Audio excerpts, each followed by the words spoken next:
আমার মনে হয় বিয়ে শাদী না করলে আপনারা খুশি বেশি। আবার বলছি, বিয়ে শাদীর ভিতরে বরকত আছে তো। বিয়ে শাদী কখনো কখনো খরচ করাই লাগে। শারীরিক সক্ষমতা আল্লাহ যাদেরকে দিয়েছে, আর্থিক সক্ষমতা দিয়েছে, ওই লোকটার জন্য বিবাহ করাটা খরচ হয়ে যায়। শুনে তো আল্লাহ বিবাহে যারা করে নাই তারা আলহামদুলিল্লাহ বলছে, অনেক বড় আওয়াজ। এবার যারা বিয়ে করছেন আপনারা বলেন তো আলহামদুলিল্লাহ। আওয়াজ শুনতে বেশি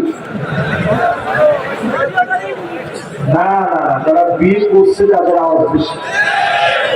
কি মনে হয়? আমি তো বিবাহিত মানুষ, আমার পক্ষের লোকজন বাড়ি হবে না এমন কথা হইতে পারে না।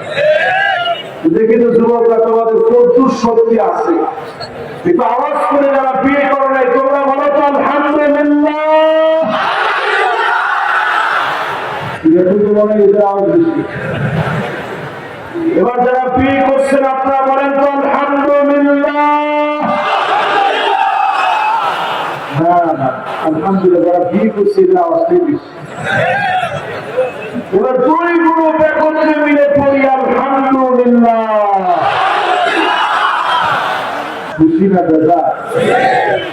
দেখে সব মাহফিল এক সমান হয় না। এই মাহফিলটাতে সরাসরি আমার আল্লাহর আকাশটা দেখা যাচ্ছে। আমি বসার পরেই মনটা বড় নরম হয়ে গেছে। আল্লাহ আপনার আকাশটা যেমন বিশাল, আমাদের মন যেন আল্লাহ আপনি আমার বিশাল বানায় দেয়, সবাই ঐক্যবদ্ধ বানায় দেয়। পড়েন আমি। এখানে আমরা সবাই দুনিয়ার সময় আর বেশি দিন বাকি নেই। ঠিক বলছে একজন এগুলাতে, এই লোকটা বলছে বলেছি।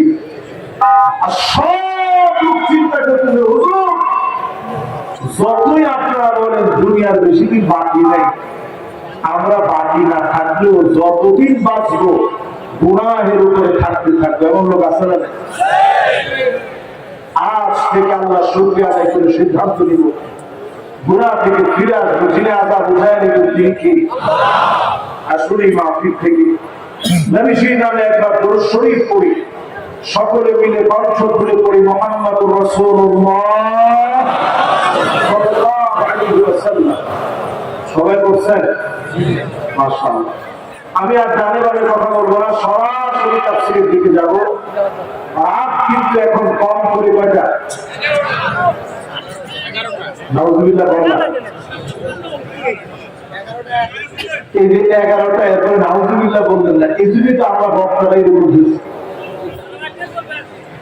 আজকে সারা রাত শুনলেন, সারা রাত শুনলেন তো আপনারা 50% শুনে কারা চলে যাবো হাত উঠায় দেখা।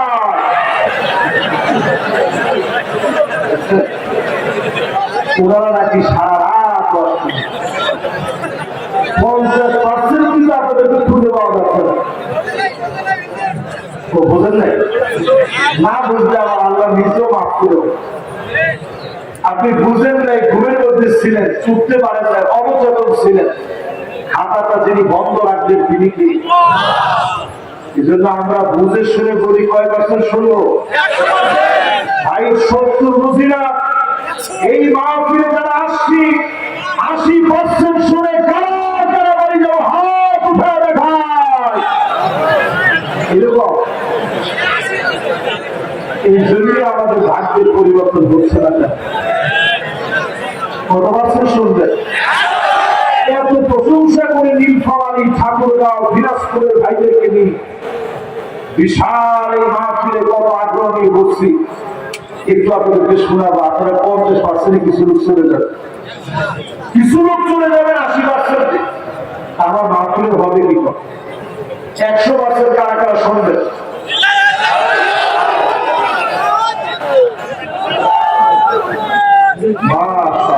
মাশাআল্লাহ। এবার সবাই বসে পড়ি, একটা একটা রদ করছি। এই আয়াতের তাফসীর আজকে যতক্ষণ পারি, খুব লম্বা না, ঘন্টা খানিকের চেয়ে একটু বেশি শুনিয়ে আপনাদের কাছ থেকে আমি বিদায় নিয়ে ঢাকার উদ্দেশ্যে রওনা হব ইনশাআল্লাহ।